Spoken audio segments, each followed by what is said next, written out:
من العراق فضيلة الشيخ الأستاذ الدكتور عبد اللطيف أحمد مصطفى الأمين، نال الدكتوراه بتقدير امتياز، وأيضا عمل في عدة مجالات في الدعوة والخطابة ومناظرة الملحدين وتفنيد شبهاتهم حول الإسلام.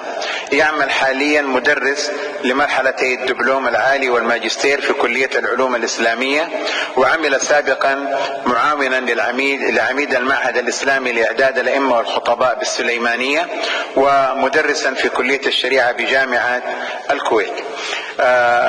المهام والمسؤوليات: هو مدير مركز بهشت لتعليم وتحفيظ القرآن الكريم، ومدير أكاديمية النصيحة للتربية والتعليم، وهو مالك قناة النصيحة الفضائية، ويعمل مديرا لمركز الأمين للحديث النبوي الشريف، وهو المشرف العام لأكاديمية النصيحة للتربية والتعليم، والمشرف العام لجمعية الأمين الخيرية.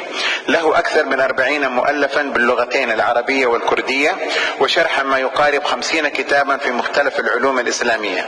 جزاه الله خير.